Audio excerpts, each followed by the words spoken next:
KCT students ಈಗ ಎಲ್ಲರೂ ಕೂಡ ವೆಯ್ಟ್ ಮಾಡ್ತಾ ಇರೋದು ಡಾಕ್ಯುಮೆಂಟ್ ವೆರಿಫಿಕೇಷನ್ ಸ್ಲಿಪ್ಗೆ ಮೇಯ್ನ್ ಆಗಿ ಆಪ್ಷನ್ ಟ್ರೀ ಯಾವಾಗ ಸ್ಟಾರ್ಟ್ ಆಗುತ್ತೆ ಅಂತ. ಸೊ ಜೂನ್ 10 ನಿಮ್ಮ ಆಪ್ಷನ್ ಟ್ರೀ ಸ್ಟಾರ್ಟ್ ಆಗುತ್ತೆ ಅಂತ ಮೆನ್ಷನ್ ಮಾಡಿದ್ರು, ಬಟ್ ಇನ್ನೂ ಕೂಡ ನಿಮ್ಮ ಆಪ್ಷನ್ ಟ್ರೀ ಬಗ್ಗೆ ಏನೂ ಅಪ್ಡೇಟ್ ಇಲ್ಲ.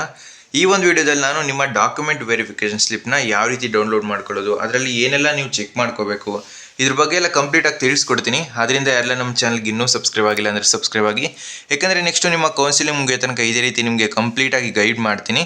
ಸೊ ಬನ್ನಿ ಫ್ರೆಂಡ್ಸ್, ವಿಡಿಯೋನ ಶುರು ಮಾಡೋಣ. ಮೊದಲನೇದಾಗಿ ನಿಮ್ಮ ಡಾಕ್ಯುಮೆಂಟ್ ವೆರಿಫಿಕೇಷನ್ ಸ್ಲಿಪ್ಪು ಇವತ್ತು ಅಥವಾ ನಾಳೆ ಅಷ್ಟರಲ್ಲಿ ಖಂಡಿತ ರಿಲೀಸ್ ಆಗುತ್ತೆ, ಯಾಕಂದರೆ KEA ಕಡೆಯಿಂದನೇ ಅಪ್ಡೇಟ್ ಬಂದಿರೋದು ಇದು.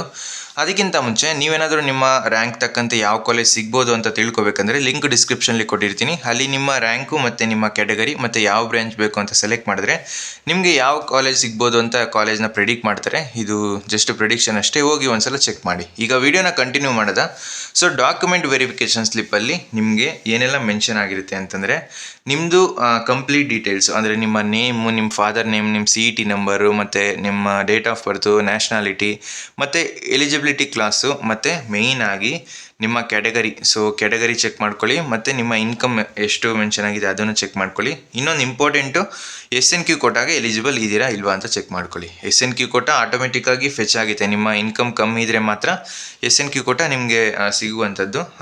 ಇನ್ನು ಆಪ್ಷನ್ ಟ್ರೀ ಡೇಟ್ ಬಗ್ಗೆ ಹೇಳೋದಾದರೆ, ನಿಮ್ಮ ಆಪ್ಷನ್ ಟ್ರೀ ಮಂಡೆಯಿಂದ ಸ್ಟಾರ್ಟ್ ಆಗ್ಬೋದು ಮೋಸ್ಟ್ಲಿ, ಬಟ್ ಇನ್ನೂ ಕೂಡ KEA ಕಡೆಯಿಂದ ಅಫಿಷಿಯಲ್ ಇನ್ಫಾರ್ಮೇಷನ್ ಬಂದಿಲ್ಲ. ಅವ್ರು ಹೇಳಿರೋ ಪ್ರಕಾರ ನಿಮಗೆ ಇವತ್ತು ಅಥವಾ ನಾಳೆ ಅಷ್ಟರಲ್ಲಿ ನಿಮ್ಮ ಡಾಕ್ಯುಮೆಂಟ್ ವೆರಿಫಿಕೇಷನ್ ಸ್ಲಿಪ್ನ ರಿಲೀಸ್ ಮಾಡ್ತೀವಿ ಅಂತ ಹೇಳಿದ್ದಾರೆ. ಅದಾದಮೇಲೆ ನಿಮಗೆ ಒಂದು ಶೆಡ್ಯೂಲ್ನ ರಿಲೀಸ್ ಮಾಡ್ತಾರೆ. ಆ ಒಂದು ಶೆಡ್ಯೂಲಲ್ಲಿ ನಿಮಗೆ ಆಪ್ಷನ್ ಟ್ರೀ ಯಾವಾಗ ಸ್ಟಾರ್ಟ್ ಆಗುತ್ತೆ, ಯಾವಾಗ ಮುಗಿಯುತ್ತೆ, ಫಸ್ಟ್ ರೌಂಡ್ ಯಾವಾಗ, ಸೆಕೆಂಡ್ ರೌಂಡ್ ಯಾವಾಗ, ಈ ರೀತಿ ಕಂಪ್ಲೀಟ್ ಡೀಟೇಲ್ಸು ಆ ಒಂದು ಶೆಡ್ಯೂಲಲ್ಲಿ ಮೆನ್ಷನ್ ಆಗಿರುತ್ತೆ. ಓಕೆನಾ. ಈಗ ಡಾಕ್ಯುಮೆಂಟ್ ವೆರಿಫಿಕೇಷನ್ಲಿ ನೀವು ಏನೆಲ್ಲ ಈ ಒಂದು ಸ್ಲಿಪ್ಪಲ್ಲಿ ಏನೆಲ್ಲ ಚೆಕ್ ಮಾಡ್ಕೋಬೇಕಂತ ಹೇಳಿದ್ರೆ, ಮೇಯ್ನಾಗಿ ಇಷ್ಟು ಹೇಳಿದ್ನಲ್ಲ, ಇದು ನಿಮ್ಮ ಕ್ಯಾಂಡಿಡೇಟ್ ಡೀಟೇಲ್ಸ್ನ ಕರೆಕ್ಟಾಗಿ ನೋಡ್ಕೊಳ್ಳಿ. ಇನ್ನು ತುಂಬ ಇಂಪಾರ್ಟೆಂಟು, ನಿಮ್ಮ ಕ್ಯಾಟಗರಿ ಒಂದು RD ನಂಬರ್ ಕರೆಕ್ಟಾಗಿದೆ ಅದನ್ನು ಚೆಕ್ ಮಾಡ್ಕೊಳ್ಳಿ. ಮತ್ತು ಇನ್ಕಮ್ಮು, ಸೊ ನಿಮ್ಮ RD ನಂಬರಲ್ಲಿ ಅಂದರೆ ಇನ್ಕಮ್ ಸರ್ಟಿಫಿಕೇಟಲ್ಲಿ ಎಷ್ಟಿರುತ್ತೆ ಅಷ್ಟೇ ಇನ್ಕಮು ಇಲ್ಲೂ ಕೂಡ ಇರಬೇಕು. ಅದಾದಮೇಲೆ ನಿಮ್ಮದು ರಿಸರ್ವೇಷನ್ಸು ಕ್ಲೈಮ್ ಮಾಡಿರ್ತೀರಲ್ಲ, ಡಾಕ್ಯುಮೆಂಟ್ ವೆರಿಫಿಕೇಷನ್ ಎಲ್ಲ ಕಂಪ್ಲೀಟ್ ಮಾಡಿಸಿರ್ತೀರ, ಬಟ್ ಇಲ್ಲಿ ನಿಮ್ಮ ಡಾಕ್ಯುಮೆಂಟ್ ವೆರಿಫಿಕೇಷನ್ ಸ್ಲಿಪ್ಪಲ್ಲಿ ಅದು ಮೆನ್ಷನ್ ಆಗಿಲ್ಲ ಅಂತ ಹೇಳಿದ್ರೆ ನಿಮ್ಮದೇ ಏನಾದರೂ ಮಿಸ್ಟೇಕ್ ಆಗಿರ್ಬೋದು, ಅಥವಾ KEA ಕಡೆಯಿಂದ ಏನಾದರೂ ಮಿಸ್ಟೇಕ್ಸ್ ಆಗಿದ್ರೆ ಅದನ್ನು ನೀವು ಕರೆಕ್ಟ್ ಮಾಡಿಸ್ಕೋಬೇಕು. ಬಟ್ ನೀವು ವೆರಿಫಿಕೇಷನ್ ಎಲ್ಲ ಕಂಪ್ಲೀಟ್ ಮಾಡಿಸಿರ್ಬೇಕು, ಆವಾಗ ಮಾತ್ರ ಇಲ್ಲಿ ನಿಮಗೆ ಎಸ್ ಅಂತ ಮೆನ್ಷನ್ ಆಗುತ್ತೆ. ಓಕೆನಾ. Kannada medium, rural quota, Hyderabad Karnataka, linguistic minority, religious minority, NRI ward, special category ಯಾವುದೇ ಇದ್ರೂ ಕೂಡ ಇಲ್ಲಿ ನಿಮ್ಮದು ರಿಸರ್ವೇಷನ್ಸ್ ಇದ್ದರೆ ಎಸ್ ಅಂತ ಬಂದಿರುತ್ತೆ. ಓಕೆನಾ. ಅದಾದಮೇಲೆ ಮತ್ತು ಇನ್ನೊಂದು ಇಂಪಾರ್ಟೆಂಟು, ಸೊ ಏನಂತ ಹೇಳಿದ್ರೆ ಈ ಒಂದು QR ಕೋಡು. ಸೊ ಈ ಒಂದು QR ಕೋಡು ತುಂಬ ಇಂಪಾರ್ಟೆಂಟು, ಏಕೆಂದರೆ ನೀವು ಆಪ್ಷನ್ ಟ್ರೀ ಮಾಡಬೇಕಂದ್ರೆ ಈ ಒಂದು QR ಕೋಡ್ ಸ್ಕ್ಯಾನ್ ಮಾಡಿದ್ರೆ ಸಾಕು, ನಿಮ್ಮ ಆಪ್ಷನ್ ಟ್ರೀ ಪೇಜ್ ಓಪನ್ ಆಗುತ್ತೆ.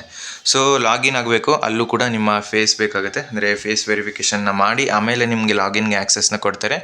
ಇನ್ನೊಂದು ಇಂಪಾರ್ಟೆಂಟ್ ಏನಂದರೆ ಸೀಕ್ರೆಟ್ ಕೀ. ಸೊ ಈ ಒಂದು ಸೀಕ್ರೆಟ್ ಕೀನ ಯಾರಿಗೂ ಕೂಡ ಹೇಳೋದಕ್ಕೆ ಹೋಗ್ಬೇಡಿ. ನಿಮ್ಮ ಫ್ರೆಂಡ್ಸ್ ಇರಲಿ, ನಿಮ್ಮ ಫ್ಯಾಮಿಲಿ ಇರಲಿ, ಯಾರಿಗೂ ಕೂಡ ಹೇಳ್ಬೇಡಿ. ಯಾಕಂದರೆ ನೀವೇನಾದರೂ ಆಪ್ಷನ್ ಟ್ರೀ ಮಾಡಿರ್ತೀರ, ಬಟ್ ಅದೇ ಆಪ್ಷನ್ ಟ್ರೀನ ಅವ್ರೇನಾದರೂ ಕೊನೆ ಟೈಮಲ್ಲಿ ಚೇಂಜ್ ಮಾಡಿದ್ರಿ ಅಂತ ಹೇಳಿದ್ರೆ, ಸೊ ಆವಾಗ ನಿಮಗೆ ಬೇರೆ ಕಾಲೇಜು, ರಾಂಗ್ ಕಾಲೇಜು, ಅಥವಾ ನಿಮಗೆ ಬೇಡದಿರೋ ಕಾಲೇಜು, ಅಥವಾ ಬೇರೆ ಏನಾದರೂ ಆಗ್ಬೋದು. ಆದ್ದರಿಂದ ಈ ಒಂದು ಸೀಕ್ರೆಟ್ ಕೀನ ಯಾರಿಗೂ ಕೂಡ ಕೊಡೋದಕ್ಕೆ ಹೋಗ್ಬಿಡಿ, ನೀವು ಸೀಕ್ರೆಟಾಗಿ ಇಟ್ಕೋಬೇಕು. ನೆಕ್ಸ್ಟು ಈ ಒಂದು QR ಕೋಡ್ನೂ ಅಷ್ಟೇ, ಲಾಸ್ಟ್ ಇಯರ್ ಇಂಟ್ರೊಡ್ಯೂಸ್ ಮಾಡಿದ್ದು ಈ QR ಕೋಡ್ನ, ಅದಕ್ಕಿಂತ ಮುಂಚೆ ನಿಮಗೆ ಕೊಡ್ತಾ ಇರಲಿಲ್ಲ, ಬಟ್ ಈ ಒಂದು QR ಕೋಡಿಂದ ನೀವು ಲಾಗಿನ್ ಆಗ್ಬೋದು. ನೆಕ್ಸ್ಟು ನಿಮ್ಮ ಸಬ್ಜೆಕ್ಟ್ ವೈಸ್ ಮಾರ್ಕ್ಸ್ ಮೆನ್ಷನ್ ಆಗಿರುತ್ತೆ. ಸೊ ನಿಮ್ಮ PUC ಮಾರ್ಕ್ಸು ಮತ್ತು ಇಲ್ಲಿ ಕೆಳಗಡೆ ನಿಮ್ಮ ರ್ಯಾಂಕು. ಓಕೆನಾ. ಸೊ ಫಿಸಿಕ್ಸಲ್ಲಿ ಎಷ್ಟು, ಕೆಮಿಸ್ಟ್ರಿಲಿ ಎಷ್ಟು, ಮ್ಯಾಥ್ಸಲ್ಲಿ ಎಷ್ಟು, ಬಯಾಲಜಿ, ಇಂಗ್ಲೀಷು, ಈ ರೀತಿ ನಿಮಗೆ 5 ಸಬ್ಜೆಕ್ಟು ಮೆನ್ಷನ್ ಆಗಿರುತ್ತೆ. ಅದಾದಮೇಲೆ ನಿಮ್ಮ ಪ್ರತಿಯೊಂದು ಕೋರ್ಸ್ದು ಕೂಡ ರ್ಯಾಂಕಿಂಗ್ ಮೆನ್ಷನ್ ಆಗಿರುತ್ತೆ. ನೋಡಿ ಇಲ್ಲಿ B.Pharma ಮತ್ತು BPT, engineering, nursing, pharma D, agriculture ಮತ್ತು BPO, ವೆಟರ್ನರಿ ಸೈನ್ಸು, BSc ಮತ್ತು ನ್ಯಾಚುರೋಪತಿ ಆ್ಯಂಡ್ ಯೋಗ, ಇಷ್ಟು ಕೂಡ ರ್ಯಾಂಕು ಮೆನ್ಷನ್ ಆಗಿರುತ್ತೆ. ಇದರಲ್ಲಿ ನೀವು ಯಾವುದು ಈಗ ಬಯಾಲಜಿ ಬರೆದಿದ್ರೆ ಬಯಾಲಜಿ ರಿಲೇಟೆಡ್ KCT ರ್ಯಾಂಕ್ ಯಾವೆಲ್ಲ ಅನೌನ್ಸ್ ಆಗಬೇಕು ಅದು ಅನೌನ್ಸ್ ಆಗಿರುತ್ತೆ. ಓಕೆನಾ. ಸೊ ಈ ರೀತಿ ಚೆಕ್ ಮಾಡ್ಕೋಬೇಕು. ಆ್ಯಂಡ್ ಇಲ್ಲಿ ಇಂಪಾರ್ಟೆಂಟ್ ಇನ್ಫಾರ್ಮೇಷನ್ಸ್ ಕೊಟ್ಟಿದ್ದಾರೆ. Reservation claims have been shown in mention by the candidate in the online application. ಅಂದರೆ ಏನೆಲ್ಲ ನೀವು ರಿಸರ್ವೇಷನ್ನ ಕ್ಲೈಮ್ ಮಾಡಿ ಡಾಕ್ಯುಮೆಂಟ್ ವೆರಿಫಿಕೇಷನ್ ಮಾಡಿಸಿರ್ತೀರ ಅದನ್ನು ಈ ಒಂದು ಡಾಕ್ಯುಮೆಂಟ್ ವೆರಿಫಿಕೇಷನ್ ಸ್ಲಿಪ್ಪಲ್ಲಿ ಮೆನ್ಷನ್ ಮಾಡಿರ್ತಾರೆ. ಈ ರೀತಿ ನೀವು ಕಂಪ್ಲೀಟಾಗಿ ನಿಮ್ಮ ಡಾಕ್ಯುಮೆಂಟ್ ವೆರಿಫಿಕೇಷನ್ ಸ್ಲಿಪ್ನ ಅವ್ರು ರಿಲೀಸ್ ಮಾಡ್ತಾರೆ, ಸುಮ್ಮನೆ ಡೌನ್ಲೋಡ್ ಮಾಡಿ ಇಟ್ಕೊಳ್ಳೋದು ಆ ರೀತಿ ಮಾಡೋದಕ್ಕೆ ಹೋಗ್ಬೇಡಿ.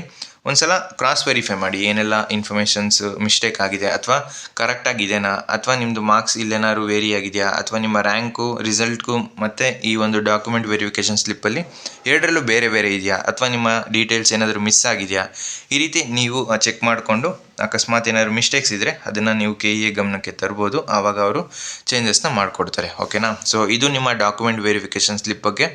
ಇದನ್ನು ಯಾವ ರೀತಿ ಡೌನ್ಲೋಡ್ ಮಾಡ್ಕೊಳ್ಳೋದು ಅಂತ ಹೇಳಿದ್ರೆ, ನಿಮಗೆ ಒಂದು ಲಿಂಕ್ನ ರಿಲೀಸ್ ಮಾಡ್ತಾರೆ. ಸೊ ಈಗ ಇನ್ನೂ ರಿಲೀಸ್ ಆಗಿಲ್ಲ ಅದು, ಬಟ್ ನಿಮ್ಮ KEA ವೆಬ್ಸೈಟಲ್ಲಿ ಇಲ್ಲಿ ನಿಮಗೆ ಇದು ಲಾಸ್ಟ್ ಇಯರ್ ತೋರಿಸ್ತಾ ಇರೋದು. ನಿಮಗೆ ಲಾಸ್ಟ್ ಇಯರ್ ಈ ರೀತಿ ಒಂದು ಲಿಂಕ್ ರಿಲೀಸ್ ಮಾಡಿದರು. ಈ ವರ್ಷನೂ ಕೂಡ ಅದೇ ರೀತಿ ನಿಮಗೊಂದು ಲಿಂಕ್ನ ರಿಲೀಸ್ ಮಾಡ್ತಾರೆ.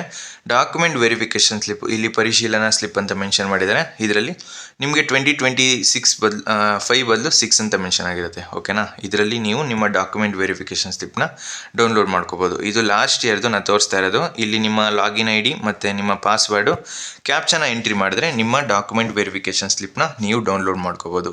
ಸೊ ತುಂಬ ಈಸಿ ಇರುತ್ತೆ, ಬಟ್ ನೀವು ಕರೆಕ್ಟಾಗಿ ಆ ಒಂದು ಡೀಟೇಲ್ಸ್ನ ಚೆಕ್ ಮಾಡೋದೇ ಇರೋದು. ಅದು ಬಿಟ್ಟರೆ ಇನ್ನು ಮಿಕ್ಕಿದ್ದೆಲ್ಲ ನಿಮಗೆ ತುಂಬ ಈಸಿ. ನಿಮ್ಮ ಆಪ್ಷನ್ ಎಂಟ್ರಿ ನಿಮಗೆ ಮಂಡೆಯಿಂದ ಸ್ಟಾರ್ಟ್ ಆಗ್ಬೋದು. ಅಲ್ಲಿ ತನಕ ನಿಮ್ಮ ಪ್ರಿಪ್ರೇಷನ್ನ ನೀವು ನಿಲ್ಲಿಸಬಾರ್ದು. ನಿಮ್ಮ ಕಾಲೇಜ್ ಲಿಸ್ಟ್ನ ಈಗಲಿಂದನೇ ಪ್ರಿಪೇರ್ ಮಾಡ್ಕೊಳ್ಳಿ. ಯಾವ ಕಾಲೇಜು ನಿಮಗೆ ಇಷ್ಟ ಇದೆ, ನಿಮ್ಮ ರ್ಯಾಂಕ್ ತಕ್ಕಂತೆ ಯಾವ ಕಾಲೇಜ್ ಸಿಗ್ಬೋದು, ಮತ್ತು ಸೀಟ್ ಮ್ಯಾಟ್ರಿಕ್ಸ್ ನೋಡಿ, ಅದರಲ್ಲಿ ಎಷ್ಟು ಸೀಟ್ಸ್ ಇದೆ ಮತ್ತು ಯಾವ ಬ್ರ್ಯಾಂಚ್ ಬೆಟರ್ ಇದೆ. ಈಗ ಈ ರೀತಿ ಕಂಪ್ಲೀಟಾಗಿ ನೀವು ವರ್ಕ್ ಮಾಡಬೇಕಾಗತ್ತೆ. ತುಂಬ ಟೈಮ್ ಇಲ್ಲ ನಿಮ್ಮ ಆಪ್ಷನ್ ಎಂಟ್ರಿಗೆ. ಸೊ ಆದಷ್ಟು ಬೇಗ ನೀವು ಇದನ್ನೆಲ್ಲ ಕಂಪ್ಲೀಟ್ ಮಾಡ್ಕೊಳ್ಳಿ. ಓಕೆನಾ. ಸೊ ಫ್ರೆಂಡ್ಸ್, ಈ ವಿಡಿಯೋ ನಿಮಗೆ ಇಷ್ಟವಾಗಿತ್ತು ಅಂದರೆ ಲೈಕ್ ಮಾಡಿ, ಕಮೆಂಟ್ ಮಾಡಿ, ಮತ್ತು ನಿಮ್ಮ ಫ್ರೆಂಡ್ಸ್ಗೆಲ್ಲ ಈ ವಿಡಿಯೋನ ಶೇರ್ ಮಾಡಿ. ಮತ್ತು ಕಾಲೇಜ್ ಪ್ರಿಡಿಕ್ಟರ್ ಲಿಂಕ್ ಡಿಸ್ಕ್ರಿಪ್ಷನಲ್ಲಿ ಇರುತ್ತೆ, ಹೋಗಿ ಈಗಲೇ ಚೆಕ್ ಮಾಡ್ಕೊಳ್ಳಿ.